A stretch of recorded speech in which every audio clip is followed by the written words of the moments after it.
강혜신의 오늘의 미국.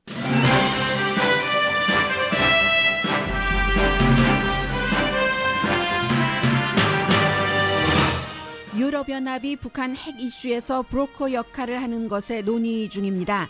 유럽과 관계가 미국이 지금 나빠지고 있어서 유럽연합의 이 같은 움직임에 대해 미국은 회의적입니다. 그러나 이 안을 이끄는 인물이 이미 중국과 한국 대표를 만났습니다.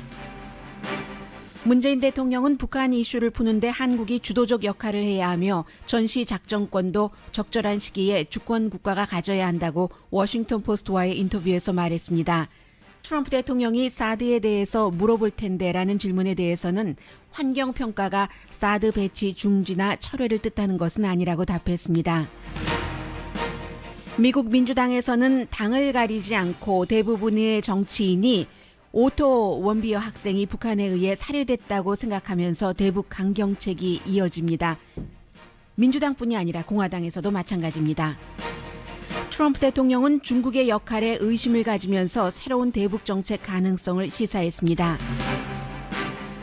미국 민주당이 대선 이후 방향 감각을 잡지 못하고 있습니다. 조지아주 보궐선거에서 4천만 달러를 들이붓고도 공화당 자리를 뺏지 못했습니다. 사우스캐롤라이나주에서도 공화당 의석을 뺏지 못했습니다. 트럼프 대통령에 대한 심판에 매달리는 것도 민주당 실패의 원인입니다.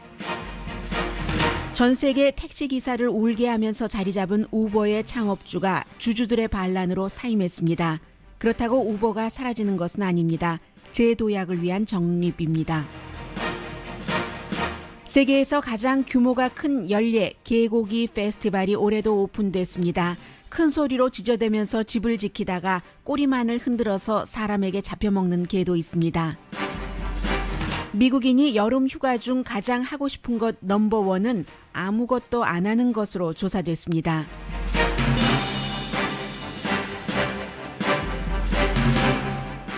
여러분 안녕하십니까? 오늘의 미국 강희신입니다. 오늘 먼저 두 가지 내용을 전해드릴 텐데 하나는 월스트리트저널의 보도인데 월스트리트저널이 며칠 전에 미국 당국이 민간 차원에서도 또 그 정부 차원에서도 1년 넘게 북한 관계자와 비밀리에 수십 번 만났다 하는 내용을 보도를 했었죠. 오늘은 이 보도는 지금 처음 단계입니다. 처음 시작하는 단계이기는 하지만 지금 트럼프 대통령이 미국을 집권한 이후에 세계의 여러 가지 그 정세라든가 각도 같은 것에 변화가 이미 일어나고 있죠. 그래서 한반도 문제를 푸는데도 지금까지와는 전혀 다른 식으로 이것이 진행될 수도 있다. 그럴 수도 있고 그렇지 않을 수도 있습니다. 그런 것을 예상하게 해주는, 그리고 한국이 늘 그 뒷방차지였는데 한국이 주도할 수도 있겠다 하는 것까지도 가능성을 실어주는 그런 기사입니다. 그리고 또 하나는 문재인 대통령이 어제 그 CBS 방송과 인터뷰가 끝나고 나서 워싱턴 포스트에 지금 서울에 가서 인터뷰를 했는데 편집 부국장과 인터뷰를 한 내용이 있습니다.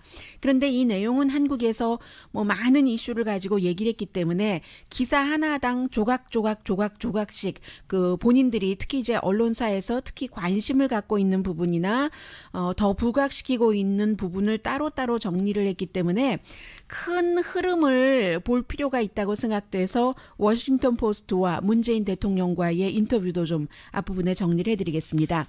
먼저 월스트리트저널의 보도입니다. EU 회원국이 28개국이잖아요. 유럽연합. 내일 이제 회의를 하는데 2011년도에 EU 그 국가들의 그 북한 정책 가이드라인이 만들어졌답니다. 그 가이드라인을 재정비하는 회의를 하는데 유럽연합도 북한의 그 핵 위협을 직접 받는 국가는 아니지만 아시아에 요즘 투자를 많이 하고 있잖아요. 아시아 한반도 안정이 유럽연합에는 직결된다고밖에 볼 수 없습니다. 그래서 이제 내일 그런 회의를 하고 나면은 몇 주일 걸릴 텐데 초안이 마련되고 나면은 이제 그 북한과 EU가 그 어떤 그 브로커 역할을 하는데 28개국이나 되니까 찬성하는 국가도 있을 테고 반대하는 국가도 있을 겁니다. 그런 일들을 내일부터 하게 되는 거죠. 그리고 내일이 또 공교롭게도 미국과 중국의 관계자가 워싱턴에서 안보 이슈에 관해서 논의를 논의를 하는데 그 논의를 하기 전날 어제 또 그 트럼프 대통령이 트위터에 이제 중국의 역할에 못마땅해하는 그런 그 표정을 전했죠. 그 부분은 이제 뒤에 전해드리겠습니다. 유럽연합은 최근 트럼프 대통령의 그 평양에 대한 군사행동 그 발언이요, 가능성 이런 것을 듣고 굉장히 좀 그 불안해한다는 거죠. 특히 이제 EU의 외교 정책관이 그 페데리카 모게리니 이태리 정치인이죠. 여성입니다. 이 여성이 EU에서는 모든 국가가 그 국가 사이에 긴장이 좀 줄어들고 군사 개입을 피해야지 된다 하는 얘기를 하면서 그게 이제 EU 국가들의 생각이라는 거죠. 1차 대전과 2차 대전을 그 땅에서 경험했었던 그 국가들이 생각하고 있는 겁니다. 북한 긴장은 지금 유럽과 미국의 관계도 악화된 이 시점에 지금 나오는 것이고 유럽과 미국은 외교 정책에서도 차이가 많은데 유럽은 항상 이제 좀 군사 작전이 아닌 그 대화로서 뭔가를 풀자 하는 것이고 한반도에 만약에 전쟁이라도 일어나게 되면은 유럽도 잃어버리는 돈이 너무 많다는 거죠. 그래서 결국은 북한의 핵 프로그램을 파기하고 한반도와 아시아 안정을 위해서 유럽 연합이 브로커 역할을 하려고 논의하고 있다. 이미 논의를 했습니다. 서울에서, 베이징에서, 브뤼셀에서 중국과 한국 대표와 대화를 하면서 평양을 협상 테이블, 커튼 밖으로 나오게 하려고 한다는 거죠. 물론 이런 논의는 제재만으로 평양을 압박하지 못한다. 서울과 중국의 생각이죠. 어제 CBS 방송과 인터뷰에서 문재인 대통령이 한 얘기이기도 하고 워싱턴 포스트와의 인터뷰에서도 그런 말을 했습니다. 군사 충돌을 피하려면 협상이 필요하다는 것을 이제 반영하는 유럽 연합의 움직임이라고도 볼 수 있고요. 특히 이제 그 오토 그 원비어의 죽음, 미국 대학생의 이런 그 비극에 대해서 워싱턴에서는 아무래도 그 평양에 대해서 강한 행동을 취해야지 된다는 압박을 받고 있고 트럼프 대통령도 중국이 북한을 제대로 조절하지 못하고 있네 하는 것을 공식적으로 얘기하고 있고요. 해서 이제 최근 그 브뤼셀과 베이징에서의 여러 그 연속적인 미팅이 EU가 과연 어떤 일을 할 수 있는가, 이제 평양과 연결을 통해서 또 더군다나 그 유럽연합이 2015년도에 이란과 미국과의 핵 협상을 이끌어내는데 중요한 역할을 했죠. 그래서 그 경험을 살려서 북한과도 뭐를 해보겠다는 얘기입니다. EU 관계자가 중국의 그 부총리요 리커창은 이미 만났고 이달에 그 브뤼셀에 방문했을 때 만났답니다. 한국에서는 그 EU 그 독일 특사가 조윤재 씨잖아요. 그 특사를 5월 달에 만났고 모든 그 브뤼셀이 특히 중심이 돼서 역할을 하고 있는데 워싱턴과 EU 다른 회원 국가가 지지해야지만 이것을 이룰 수는 있습니다. 확실하지는 않습니다. 그러나 과거는 이런 일들이 없었잖아요. 그런데 미국이 선제 공격 가능성을 마구 얘기하고 그러니까 유럽연합에서는 아시아에 투자한 돈이 걱정되고 우리가 뭘 해야 되는 거 아니야? 이러다가 조금 더 간다면 그럼 미국이 아니라 우리가 좀 해보면 어떨까? 이런 생각도 할 수 있다는 것을 가능하게 해주는 기사입니다. 트럼프 행정부는 브뤼셀이 평양에게 어떤 그 양보를 할 수 있게 하는 지렛대를 갖고 있나? 그건 아니지. 그렇게 생각을 한다는 겁니다.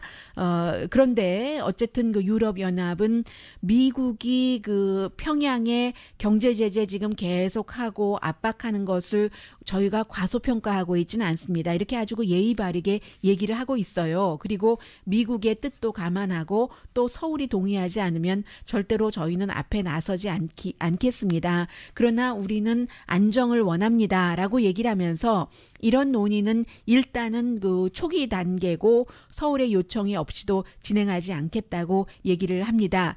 그래서 월스트리트저널이 서울과 중국에 그 물어봤대요. 그랬더니 관계 그 외교부에서 아직 답변하지 않았다고 하고 뭐 강경화 그 장관 뭐 어제 그제 장관이 됐는데 답변을 했겠어요.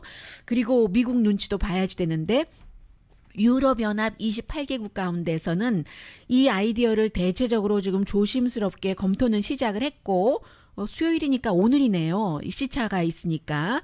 그리고 일부에서는 이거 외교 지뢰밭이다. 무슨 북한 이슈까지 우리가 발을 담그나? 그렇잖아도 요 영국 브렉시트 그 협상도 골치 아픈데라고 생각하는 그 회원국도 있고 또 다른 회원국들은 미국 정책에 뭐 그 해가 되는 일을 하는 것을 원치 않고 역시 그쪽에서도 미국 눈치를 봐야지 되는 겁니다. 그런데 이제 미국이 그 이유가 뭘 하겠어 하고 회의적이고 미국은 항상 어떤 나라든 그런 그 주도권을 자신들의 국가가 쥐고 싶어 하잖아요. 그리고 또 미국으로서는 평양이 아주 오랜 동안 미국과 직접 대화를 하기를 원했었기 때문에 회의적이라고 이렇게 얘기를 하고 있지만 그리고 미국 문제가 해결된다 하더라도 결국 공식적인 대화가 진행되려면 러시아하고 일본도 포함돼야 되잖아요. 육자회담.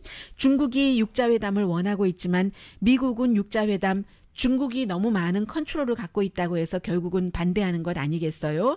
그래서 이제 중국과 또 북한과의 관계도 나빠지고 있고 모든 것이 다 불투명하기는 하지만 그렇지만 이런 일은 일어나지 않을 것이다라고 사람들이 생각했을 때 이란과 미국의 핵 협상을 이끌어냈었던 물론 그것도 지금 트럼프 대통령이 싫어합니다마는 그 아이디어의 챔피언인 그 좀 전에 말씀드렸었던 이란 협상을 이끈 그 페데리카 모게리니라는 이태리의 여성 정치인이 이 일을 많이 그 추진을 하고 있기 때문에 글쎄요 가능성이 영 없는 것도 아니고요 이미 EU가 우다웨이를 그 초대를 했습니다. 한국 뭐 특별대표도 초대를 했고 날짜는 정해지지 않았지만 굉장히 이 안에 대해서 긍정적이라고 생각하고 있고요. 북한도 오랜 동안 미국과 직접 대화를 하겠다고 했지만 그것은 미국이 북한을 선제 공격한다는 것을 이제 저쪽 뒤로 제쳐뒀을 때의 일이고 선제 공격하겠다고 예를 들어 준비를 하고 있을 때 미국과 대화하겠다고 하겠어요? 그런 것. 그래서 북한도 선택권이 있고 한국도 어느 정도 좀 선택권이 좀 있는 것 같고요. 그래서 트럼프 대통령 이후에 여러 가지 힘의 균형이나 축이 바뀌면서 이런 일도 있구나 하는 생각이 듭니다. 그리고 이제 이 내용은 워싱턴 포스트의 아웃룩이라는 그런 섹션이 있어요. 오피니언 섹션이죠. 전망에서 한국의 신임 대통령이 트럼프와 나는 공동의 목표가 있습니다. 이게 이제 인터뷰 기사의 소 제목인데 큰 제목이군요. 작은 제목은 한국은 지금 그 북한에 대해서 새로운 전략이 필요하다고 생각한다. 공동의 목표가 있는데 이제 그 목표를 이루기 위해서 한국은 지금 대화라는 다이얼로그가 필요하다는 얘기잖아요. 그런 큰 제목과 소 제목으로 인터뷰를 했는데 내용은 사실은 뭐 문재인 대통령이 어제도 그렇고 오늘도 그렇고 특별한 얘기를 한 것은 아닙니다. 다만 지금까지 미국에 대해서 한국 대통령이 어떤 태도로 어느 정도까지 한국의 입장과 한국이 하고 싶은 것 그리고 이러한 것은 대통령의 비전이기 때문에 누가 대통령이 되느냐에 따라서 미국에 요구하는 것이 달라질 수 있습니다. 그런데 이제 어제 제가 전해드렸고 CBS 방송을 오늘도 전해드리는데 여러분들께서 전체적인 흐름을 보고 지금 그 문재인 대통령이 어디까지를 생각하고 있고 생각하고 있는 것을 어디까지 말하고 있네 하는 것을 좀 감안하실 수 있으리라고 생각이 돼서 전해드리겠습니다. 랠리 웨이마우스라는 워싱턴 포스트의 편집 부국장이 서울에서 인터뷰를 했습니다. 문재인 대통령은 북한의 김정은과 대화를 하겠다고 했는데 라고 운을 떼니까 네 제가 미국과 다 그런 그 대화를 하기 전에도 협의를 하겠지만 북한 이슈에 대해서 한국의 주도적인 역할이 있어야지 된다고 믿습니다. 그리고 긴장보다는 평화 미국과 북한 사이에도 마찬가지입니다 라고 얘기를 했습니다. 아주 첫 번째 답이 한국의 주도적인 역할을 치고 나간 겁니다. 개성공단 오픈에 대해서는 지금 유엔의 제재가 있는데 그걸 오픈할 계획입니까? 라고 얘기하니까 그 개성공단에 대해서는 그 유엔의 그 제재 이런 규제 이런 것에 대해서 좀 그 어긋나지 않는 그런 상태에서 하겠다고 그 얘기를 했습니다. 나중에 조금 더 얘기를 하는데요. 그리고 미국은 지금 그 최대한 북한을 압박하겠다고 하는데 한국도 압박할 뜻이 있습니까? 라고 물어보니까 yes라고 먼저 답을 하고 북한이 북한이 계속 도발을 하면은 선택의 여지가 없죠. 추가로 압박을 할 수밖에. 그러나 동시에 북한에 메시지를 보내는 것이 상당히 중요합니다.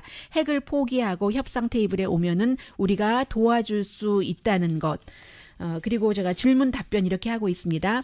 미국의 그 사드 배치에 대해서 물어보니까 그 워싱턴 그 행정부가 지금 그 한국의 사드 제대로 배치가 이루어지지 않아서 굉장히 좌절하고 있는데라고 물어보니까 그것은 전 행정부의 결정이었습니다. 그런데 사드 배치를 만약에 제가 그 4개 발사대 지금 그 배치되지 않은 것이요. 그것을 배치를 철회한다고 결정을 한다면 저의 그 결정은 제가 쉽게 내린 것은 아닐 겁니다. 답변을 하니까 다시 물어봅니다. 그럼 배치하겠다는 뜻입니까? 그게요, 그렇게 간단한 문제가 아닙니다. 다만 과정이 필요하다는 거죠. 환경 검토 같은 것이요. 또 물어봅니다. 그러면 도널드 트럼프가 이번에 와서 만날 때 사드 배치에 대해서 물어볼 텐데 어떻게 하겠습니까? 네, 환경 평가를 한다는 것이 그 결과가 반드시 배치를 연기한다거나 배치 결정을 뒤집는다는 것은 아닙니다. 당신이 대통령이 되기 전에 인권 변호사였는데요. 미국 사람들은 지금 원비어 학생 죽음에 분노하고 있습니다. 북한 인권에 대해서 어떻게 생각하십니까? 굉장히 개탄스럽게 생각합니다. 북한에서 주민과 외국인에 대해서 인권을 그렇게 무시하는 것에 대해서 원비어 학생에게는 그 학생의 건강 상태를 알리고 더 좋은 치료를 받게 했어야지만 됐습니다. 이 숨지게 한 것에는 북한이 책임이 있고 굉장히 잔혹한 행위입니다. 이렇게 말을 했습니다. 그리고 또 그 어떤 말들을 그 했나요? 네. 개성공단에 대해서 아까 그 말한 거 페이지가 조금 잘못됐군요. 도대체 그 개성공단에 대해서는 뭔가 그 UN 이런 것도 검토를 해서 한다는 얘기인데 무슨 말입니까? 라고 얘기를 하니까 개성공단은 지금 그 얘기할 얘기 아니고 나중에 할 일인데 그 나중이라는 것은 북한이 비핵화를 해나갈 때 지금은 일단은 강한 압박이 필요하다고 본다라고 얘기를 하고 유엔과 미국의 여러 가지 정책을 위반하면서도 개성공단을 재오픈하겠습니까? 안 하겠습니다. 한국과 미국이 북한의 핵 파기라는 이런 목표를 단계적으로 이뤄갈 때 합니다. 하니까 그 목표가 가능하다고 생각하십니까? 라고 얘기하니까 북한이 핵 테스트를 안 하고 김정은이 왜 비핵화를 하겠습니까? 이렇게 물어보니까 북한은요, 핵무기가 안정을 보장해 준다고 잘못 믿고 있기 때문에 그렇습니다. 핵무기가 지켜주지 못한다는 것을 꾸준히 설득을 하고 그래서 일단 핵을 동결시키고 완전히 파기하는 과정으로 나가야지 됩니다. 라고 얘기를 했습니다. 트럼프와 미팅에서 문재인 대통령께서 원하는 것이 무엇입니까? 라고 물어보니까 우리의 공동 목표는 북한의 핵 파기, 한반도의 비핵화입니다. 우선 우정과 신뢰로 이제 우리 미국과 한국이 함께 할 때 더 강해질 수 있다는 것을 보여주기를 원합니다라고 얘기를 했습니다. 당신네 새로운 국방장관이 전시 작전권을 한국이 가져야지 되기를 원하고 있는데 문재인 대통령께서도 그 국방장관의 뜻에 동의하십니까? 적절한 시기에 주권 국가의 작전 지휘권이 돌려줘야지 된다고 생각합니다. 한국과 미국은 이미 조건이 되면 한국의 작전 지휘권이 돌려진다는 합의를 했습니다. 그리고 한국과 미국이 올해 여러 가지 군사적인 것에서 합동 시스템을 운영을 하고 있는데 우리 한국이 뒤에 있었어도 그 시스템이 이어지기는 했습니다. 우리나라는 안보와 미군 이런 것을 굉장히 중요하게 생각하기는 합니다만은 적절한 시기 주권 국가가 작전 지휘권을 가져야 된다고 생각합니다.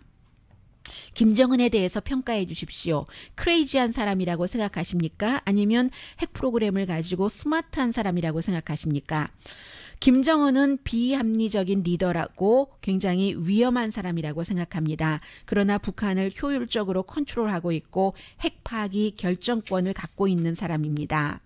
그리고 또 이제 그것을 핵무기를 사용할 수도 있는 사람이잖아요? 라고 다시 물어봅니다. 네, 그 무기를 쓸 수 있는 사람입니다. 맞습니다. 당신의 얘기가 That's correct라고 문재인 대통령이 얘기를 하고 그래서 우리가 그런 리더와 협상을 하면서 북한 핵 프로그램을 해체할 임무가 있는 사람들입니다. 미사일 테스트를 중지시키는 것이 쉽지 않을 텐데요. 미사일이 없으면 북한 김정은은 정권 유지도 없다고 생각할 텐데요.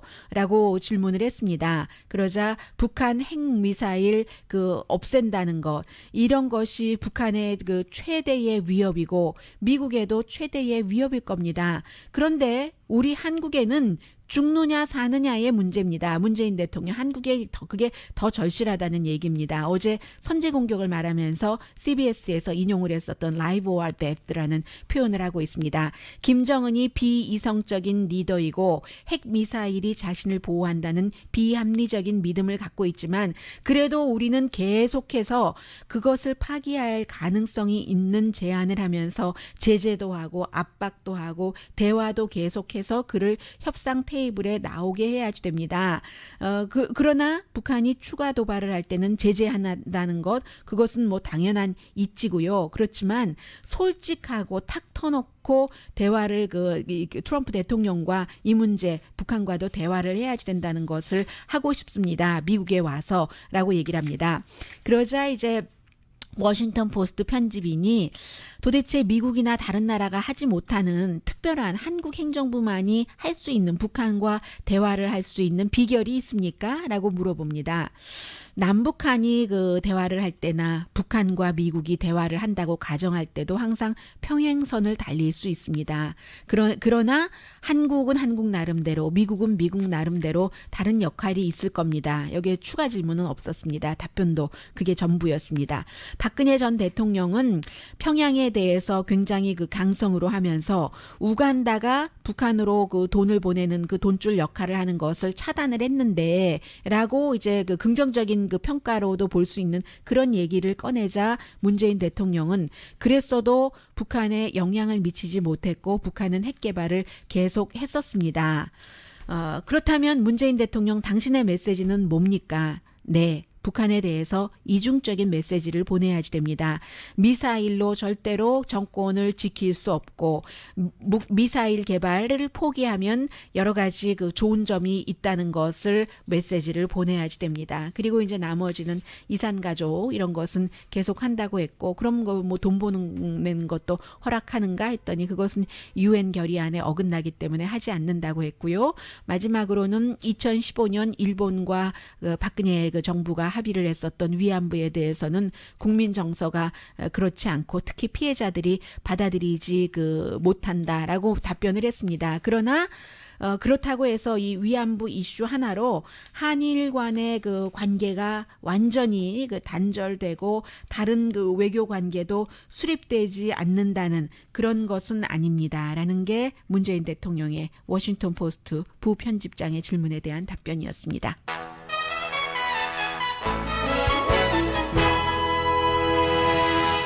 유럽과 한국의 입장은 그렇다 하고 미국의 입장은 또 다르잖아요. 그리고 미국은 지금 오늘 아침 소용돌이입니다. 민주당이 지금 정신을 못 차리고 있잖아요. 너무나 큰 충격을 받았었고 그리고 충격을 이길 만한 방안을 찾고 있지 못합니다. 잠시 뒤에 전합니다. 라디오 서울 방송 오늘의 미국 듣고 계십니다. 네, 미국의 제가 헤드라인 읽어드릴 때 좀 버벅거렸었잖아요. 머릿속으로 이게 여기까지가 북한에 관한 이슈였던가? 아니 북한에 관한 이슈이긴 한데 여기부터 미국이 시작되는 것인가? 잠시 머릿속으로 생각하다가 그렇게 좀 버벅거렸습니다. 그런데 미국 사람들, 일반 사람들도 그렇고 그리고 미국 의회에서도 북한에 대해서는 주로 행정부에서는 국방부가 강하고 국무부가 이제 외교부니까 외교적으로 풀자고 하고 의회에서는 공화당이 대북 정책에 대해서 강경한 기조를 유지하고 에드 로이스 연방 하원 의원 같은 경우가 대표적인 사람이잖아요. 캘리포니아주 오렌지 카운티가 지역구이고 아주 한국은 굉장히 자주 방문하는 사람이죠. 그에 비해서 민주당 의원들이 대체로 조금 비둘기파라고 볼 수 있는데 이번에 미국 대학생이 결국은 미국에 와서 숨진 이 사건에 대해서는 공화당 민주당을 가리지 않고 분노가 너무 심합니다.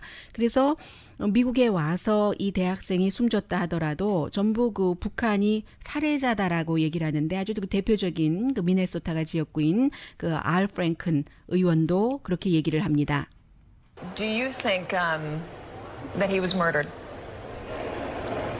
I think this is the equivalent to murder. Yeah, 네, 살해와 그 마찬가지다. 살해됐다고 생각하는가라고 했더니 그렇게 말을 했죠.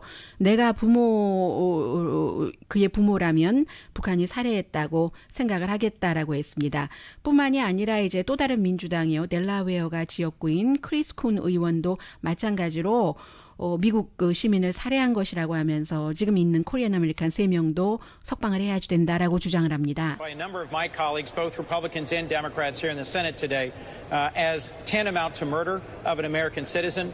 I am encouraged that we're pressing for the release of the 3 remaining Americans in North Korean custody. But this just highlights the fact. 압박해야지 된다고 얘기를 하죠. 북한이 이제 그 3사람의 그 미국인들을 풀어주도록 MSNBC의 그 앤드레아 미첼과 인터뷰에서 얘기를 했습니다. 트럼프 대통령도 지금 계속 그 트위터에서 그 원비어 학생의 죽음은 완전한 뭐 불명예적인 것이다. 뭐 그런 얘기들을 계속하면서 북한 이슈에 대해서 시진핑 중국 국가주석의 노력에 감사하지만 이 트위터도 3개 문장이었습니다. 그래서 대체적으로 많은 언론에서 특히 번역하는 언론에서 3번째 문장을 빼는데 중국에 대해서 이렇게 말을 했습니다. 첫 번째, 북한 이슈를 풀려는 시진핑 중국 국가주석의 노력에 감사한다. 두 번째, 그런데 효과가 없다. 세 번째, 그래도 적어도 내가 아는 건 중국이 노력했다는 것. 아주 애매모호하죠. 그래서 두 번째 문장까지만 들으면 그럼 미국이 지금 계속 여러 전문가들도 주장을 하고 있는데 중국이 효과를 내주지 못하면 단독으로 뭘 해야지 된다는 것이야? 해야지 된다는 것에 선제 공격까지 포함된 거야?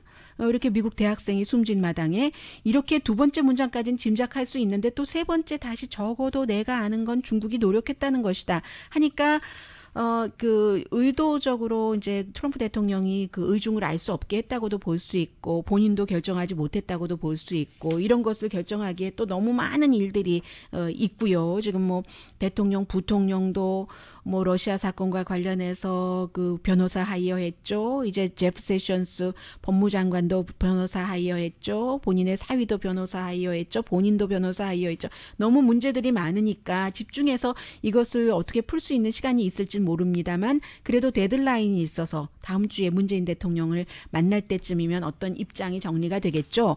그래서 오늘 그 뉴욕타임스는 트럼프 대통령의 중국 시진핑 주석과의 허니문은 갑자기 너무 빨리 끝나버린 것 아닌가라고 보고 있습니다.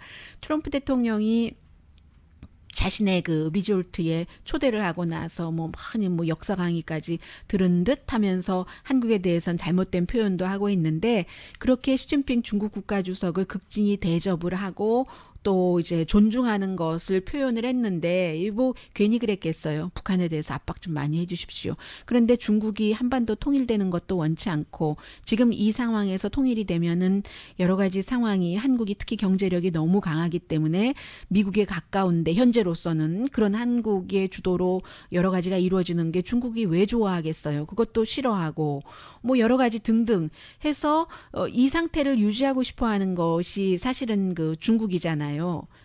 북한이 아주 이것보다 더 고도의 미사일을 개발하지 않는다는 그런 것까지만 이제 고삐를 쥐면서요. 그래서 이제 어떤 사람은 그 트럼프 대통령이 너무 순진하다. 중국을 그렇게 믿고 있다니라고 얘기하는 사람이 바로 지금 한국의 그 연세대학교에 가 있는 미국 그 교수요. 잔 그 딜루리 교수가 그 어느 언론과 인터뷰에서 이렇게 얘기를 했던가요?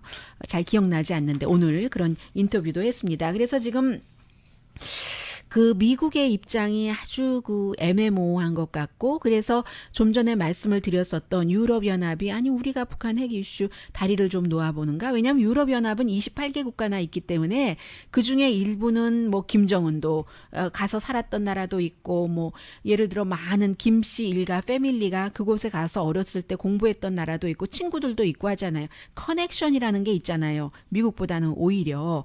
그래서 그렇게 하겠다고 나올 때 그것이 한반도에 미국이 선제 공격은 하지 말아라 하는 압박이 될 수도 있고요. 실제로 뭔가 국제사회에서 예상하지 못한 일이 일어날 때 유럽연합이 지금 추진하려고 하는 이런 일들이 중국이 지지를 하고 또 한국이 지지를 해서 힘을 받을 수도 있고요. 아무도 이 공이 어디로 갈지는 알 수 없는 그런 그 북한 이슈의 상황입니다. 그리고 이 부분은 간단하게 전해드리겠는데요. 그러나 세계적인 그 정치 흐름이라든가 그 인간 관계 같은 것은 다 통하는 것이기 때문에요. 어제 있었던 선거에서 밤에 커피 마시면서 밤잠을 쫓을 이유도 없었어요. 일찌감치 예상과는 달리 선거가 끝나버렸는데 사우스캐롤라이나와 조지아주에서 전부 공화당이 이겼거든요. 물론 원래 공화당 그 의석이었던 곳이기는 하지만 그래도 이번에 트럼프 대통령이 인기가 없는 부분도 있으니까 민주당에서는 우리가 가져올까 하고 조지아주에서는 연방 그 보궐선거에 4천만 달러나 썼으니까 어마어마하게 돈을 쓴 겁니다. 보통 보궐선거를 할 때 몇백만 달러 정도 써도 많이 쓴다고 하는데 4천만 달러를 민주당에서 썼는데 40년 넘게 공화당이 유지했던 곳이기는 하지만 졌습니다. 표도 12만 7천 표 대 11만 4천 표니까 웬만큼 차이가 난 거잖아요. 그리고 사우스캐롤라이나는 공화당이 승리할 것으로 믿었지만 그 사우스캐롤라이나는 트럼프의 예산국장으로 마이크 멀베니가 갔기 때문에 보궐선거를 했고 이 사람도 불과 7개월 전에 이겨놓고는 백악관으로 일하러 가서 공석된 것이고 그러니까 사람들이 필요하니까 거의 선거에 나온 사람 얼마 되지 않더군요. 조지아주 같은 경우는 한국 분들도 많이 살고 계시는데 애틀란타 같은 그 육지구이기 때문에요. 이게 이기지 못했기 때문에 그 민주당의 웨이크업 콜이다. 웨이크업 콜이라는 게 메인스트림의 분위기를 못 읽는다는 거죠. 힐러리 클린턴이 이 트럼프 대통령이 그렇게 그 지갑이 그 얄팍하고 점점 얇아지는 사람들한테 가서 여러분들을 위해서 내가 일하겠습니다 하고 여러 가지 얘기를 했잖아요. 남들을 보호무역주의로 다른 나라를 비난하던 어쨌든 나는 당신의 편입니다 했는데 힐러리 클린턴은 그런 것을 잘 못 읽었고 경제 이슈 같은 것도 거의 내놓지 않았고요. 그런데 아직도 민주당이 그렇다는 거 분석을 하는 사람들이 많은 겁니다. 사람들의 마음을 읽는 게 아니라 트럼프가 잘못하고 있다. 이래서 되겠느냐. 말도 안 되는 거짓말만 하고 있지 않느냐. 이렇게 트럼프 때리기 하는 게 전혀 민주당에 지금 그 도움이 못 되고 있다. 그래서 이것을 웨이크업 콜로 삼아야 된다는 얘기 지금 많이 나오고 있습니다. 조지아주는 그 보건복지부 장관으로 간 탐 프라이스 자리를 이제 놓고 싸웠던 건데 조지아주가 워낙에 그 보수적인 주의이기 때문에 이곳에서 지금 이긴 그 캐런 핸들 전에 그 총무처 장관이었는데요. 그 조지아주의 여자로서 처음 연방 하원의원 그곳에서 조지아주에서 된 것이니까 조지아주도 대단히 보수적인 것이라는 것만은 알만하고요. 그리고 뭔가가 저 사람 가지고 되겠어? 예를 들어 트럼프 가지고 되겠어? 어떻게 말이 돼? 했는데 됐잖아요. 됐을 때는 무슨 이유지? 물론 결점도 있겠지만 장점이 이쪽보다 장점이 민주당 쪽보다 장점이 민주당에서 볼 때요. 있는 것이지 하고 그것을 분석을 해야 되는데 계속 아니 저렇게 자격이 없는 사람이 하니까 안 된다는 겁니다. 정치에서만 그런가요? 아니잖아요. 네, 우버의 CEO가 결국 사임하고 만 것은 자기가 설립한 회사에서 아주 쉽게 보일 정도로 쉽지 않았겠지만 사임한다는 거. 이게 이제 또 미국에서 일어나는 일이고 미국의 힘이기도 하고요. 또 하나 전해드릴 일 있습니다.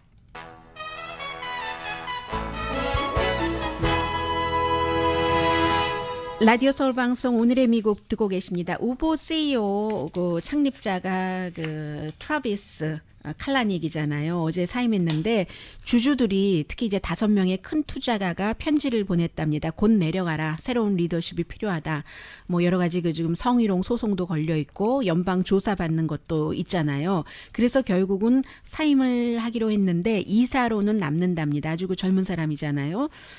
지난주에 휴가 갔는데 휴가에 갔다 오고 나서 이런 편지 받고 그런 것입니다. 미국이 참 냉정한 게요. 지금 5월 달에 그 어머니가 이 우버 CEO의 어머니가 그 보트 사고로 숨졌거든요. 그리고 휴가 갔을 때 이런 것을 그 발표를 했고 그럼에도 뭐 우버의 이사들은 그 우버를 세상에 무엇보다도 그 사랑한 사람이라는 그 우버 물러나는 CEO의 그 말을 인정을 하면서 정말 그랬었다라고 얘기를 합니다. 어쨌든 우버를 더 그 키우기 위해서 그렇다는 것이고요. 그리고 우버가 이제 그 우버 기사에게 팁을 줄 수 있게 됐습니다. 시애틀, 휴스턴, 미니애폴리스에서 우선 그리고 다른 곳은 7월 말부터 시작한다는데 여러 가지 돈은 버는데 뭐 운전자들에 대한 처우는 나쁘다고 하고 운전자에 대한 처우 나쁘다고 하는데 또 다른 우버 때문에 우리 택시는 다 죽었습니다라고 얘기하시는 한인분들도 상당히 많고요. 이 세상이 변해가는 그 과정이기 때문에 아무튼 그렇습니다. 그런 우버도 여러분을 힘들게 한 우버도 지금 힘들고 있고요. 중국에서 개고기 페스티벌이 열렸는데 이번 주 내내 하는데 위린시에서 동물보호그룹이 반대를 하죠. 그래서 2마리 개만 일단 그 앞에 보여주도록 좌판대에 한다고 하는데 저는 봤는데요. 꼬리도 보이고 눈은 뜨고 마지막 이를 악물고 있는 그 치아도 보이고 비가 와서 사람들이 조금 방문한 사람이 줄어들기는 했대요. 그런데 개고기만 파는 게 아니라 우설, 소의 혀도 팔고 돼지 관절, 개의 간을 중국 그 과일 리치와 함께 먹는 거죠. 그런데 이제 전통이기 때문에 어떤 사람은 집 지키던 개가 꼬리만 흔들어서 더 이상 짖지 않아서 이제 이렇게 보신탕이 되는 거죠. 그런 사람도 있고 그런 개도 있고 너무 작은 개도 맛없고 살찐 개도 맛없고 우리 동네에서는 나이 든 사람 아기까지 다 먹습니다. 이 기간 동안 수천 마리 개가 숨진답니다. 뭐 명나라 때부터 중국은 개와 리치 함께 먹으면 아주 강해지고 건강하다고 얘기를 하잖아요. 1000만 마리에서 2000만 마리가 매년 식용으로 죽고 있는데 합법입니다. 물론. 그리고 누가 뭐라고 해도 마을 사람들은 우리 그 전통은 이어집니다. 개고기나 다른 고기나 뭐가 달라요? 뭘 먹어라 먹지 말아라 할 수 있겠습니까? 뭐 기독교인이 되라, 불교 신자가 되라, 무슬림이 되라 하는 것과 뭐가 다릅니까? 정부가 이런 페스티벌 취소해도 우리는 계속 이어갈 겁니다 하는 게 전통을 얘기하는 또 중국 사람들의 말이기도 합니다. 네, 여름에 하면 휴가죠. 바캉스죠. 베케이션.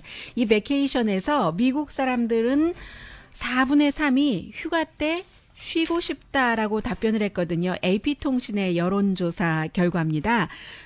휴가 때 쉬는 게 아주 중요하거나 더 아주 중요하다. 아주 중요하다 하고 답변을 했습니다.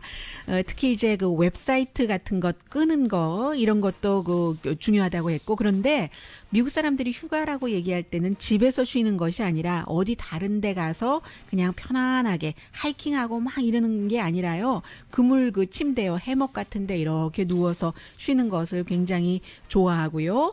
그리고 휴가 때도 대부분의 미국 사람들은 좀 그 일 같은 거 체크하는 사람들이 대부분은 아니네요. 32% 전혀 하지 않는다가 60% 정도는 됩니다. 오늘 새벽에 나올 때 보니까 금음달 떴던데요. 미국은 여름의 시작입니다.